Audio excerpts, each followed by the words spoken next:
நீங்களே குறிப்பிட்டிருந்தீங்க, எல்லாம் குடிச்சிட்டு அந்த காலத்துல போனாங்கனாக்கா, தலையில துண்ட போட்டு போவாங்க. இப்பலாம் அப்படி கிடையாது. 4 பேர் தைரியமா போறான், அப்படிங்கிற மாரி சொல்லியிருந்தீங்க. ஆக்சுவலா என்ன பிரச்சனைனாக்கா, அவன் துண்ட தலையில போட்டு போல. வேட்டி அவுந்து போச்சு. அத உஷாராம தலையில போட்டு போவோம். வீட்டுக்கு விட்டு போடக்கூடாது அப்படிங்கிறதுக்காக அவன் போட்டு போறான். என்ன ஒரு அறிவியல் கண்டுபிடிப்பு தமிழரசு. இது இங்க வந்து தான் யோசிச்சீங்களா? இல்ல வர்றதுக்கு முன்னாடியே யோசிச்சீங்களா? காலங்காலமா இத ஃபாலோ பண்றாங்க அப்படிங்கிறது தெரிஞ்சதால சொல்றேன். அதே போல இன்னொரு விஷயம். அவன் வந்துட்டு குடிச்சிட்டு போறான். அங்க ஏதாவது பிரச்சனை பண்றானா அப்படின்னு பார்த்தீங்கன்னாக்கா, இப்ப இருக்கக்கூடிய தலைமுறை வீட்ல போனான்னா, பொண்டாட்டிகிட்ட மிதி வாங்குவான். இப்ப இருக்கக்கூடிய தலைமுறை.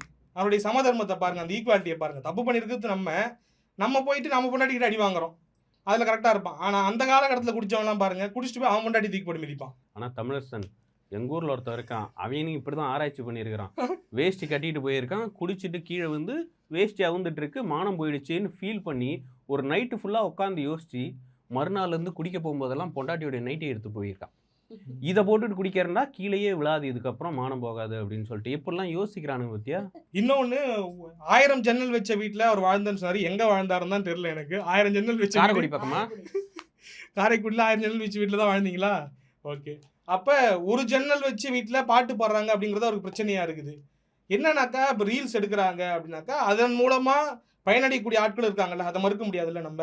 கண்டிப்பா. உதாரணத்துக்கு இப்ப ரீல்ஸ் எடுத்து போட்டு ரீச் ஆகி இன்னைக்கு சினிமா இண்டஸ்ட்ரிக்கோ இல்ல போறாங்கனாக்கா, ரீல்ஸ் எடுக்கக்கூடிய எல்லாரும் போறது கிடையாது. அதுல யார் திறமைசாலியா இருக்கிறாங்களோ, அவங்க அந்த பொசிஷனுக்கு போறாங்க. அப்படிதான் பார்க்கணுமே தவிர, பொத்தாம் பொதுவா ரீல்ஸ் எடுக்கிற எல்லாரும் போயிடுறாங்க.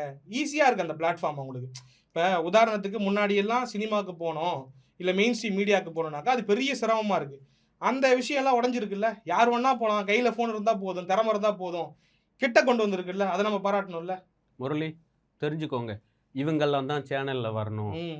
எனக்கே இருந்தது தமிழரசன். நான் கல்லூரி முடிச்சுட்டு கடலூர்ல இருந்து வந்து சென்னையில வாய்ப்பு தேடி அலைஞ்ச காலகட்டத்துல என்ட்ட கேட்ட கேள்வி, "உள்ள யார தெரியும்னு?" கேட்டாங்க. "வெளியில வர சொல்லுங்க, பார்த்து சொல்றேன்" அப்படின்னு சொன்னேன்.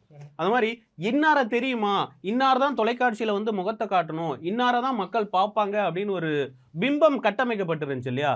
அத உடைச்ச தலைமுறை ஜென்சி தலைமுறை அப்படின்றது மிகப்பெரிய பெருமை அவங்களுக்கு உண்மையாகவே. ஆமா. இப்ப நமக்கு வந்து அந்த வாய்ப்புலாம் கிடைக்கலையே அப்படிங்கிற ஒரு ஆதங்கம் வேற.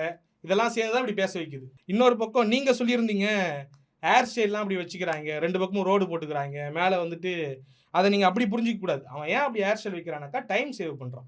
அத வேற வாரிக்கிட்டு அதெல்லாம் பண்ணிக்கிட்டு, அது மாட்டுன 2 ரோட போட்டுவிட்டு மேல வச்சுட்டோம்னாக்கா ஓ! நேரத்தை மிச்சப்படுத்துவதற்காக பேசாம ஆமா. மொட்டை அடிச்சுட்டு போயிடலாமே அதுக்கு இவங்க.